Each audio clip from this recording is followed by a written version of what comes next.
Friends and neighbors, hello, this is BT Irwin, and this is your small nonprofit whiteboard for Friday, October 27, 2017. Well, you know as well as I know that fundraising takes a lot of time. And so if you think back on all that you did in 2017, I bet you spent a lot of that time and a lot of that activity on fundraising. I've become really convinced, especially over the last couple of years, that we spend way too much of our fundraising time on asking.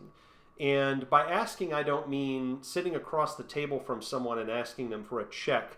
I mean the amount of energy and time we spend planning how we're going to ask for money. So, are we going to do a crowdfunding campaign? Are we going to do direct mail or a gala or peer-to-peer, that kind of thing? But over the last couple of years, I have found that I am becoming more and more successful at fundraising because I'm spending more and more of my energy and time on thanking my donors. And literally the way I think about it is if I spend an hour of energy and time planning how I'm going to ask donors for money, I want to spend an hour of energy and time thinking about how I'm going to thank donors for supporting my small nonprofit. In fact, I think that in terms of budgeting the time that we spend on fundraising, by far the most effective use of that time is thanking the donors that we have for their support. To me, the payoff is a lot better than when I spend a lot of energy and time on planning the ask. And that's simply because thanking is asking. Donors give to us because they want to feel good. And they'll never get a chance to have that feeling if they don't hear from us. So every time we thank our donors, we reach out to them personally and we let them know how grateful we are, they get to have that good feeling all over again. It reminds them why they like us. It builds that rapport and that trust.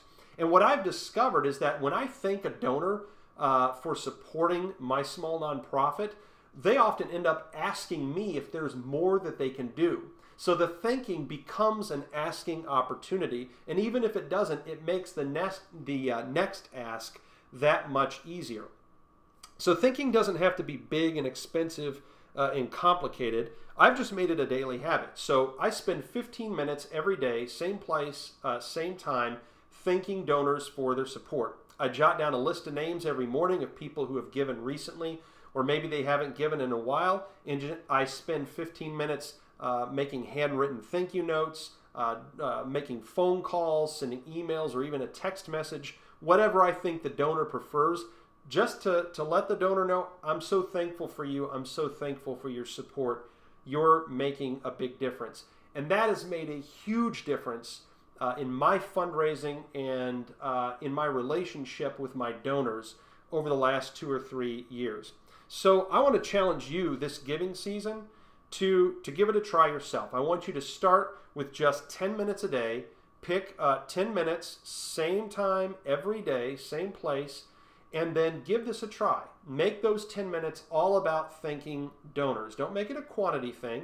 It can be one 10-minute phone call. It could be 5 emails. Just write down a list of names and spend those 10 minutes thanking donors. And then I want to hear back from you after you've tried this. How has it changed your relationship with your donors? How has it changed your fundraising? How has it changed the way things feel in your small nonprofit? I guarantee it is going to make a huge, huge difference. It has for me, and I know it will for you. So fundraising takes a lot of time. That time is better spent on thinking than asking, because thinking is asking. And if you make it a daily habit, starting with just 10 minutes a day, it's going to make a huge impact on your small nonprofit. Let me know how it goes. Have a great weekend. Onward and upward.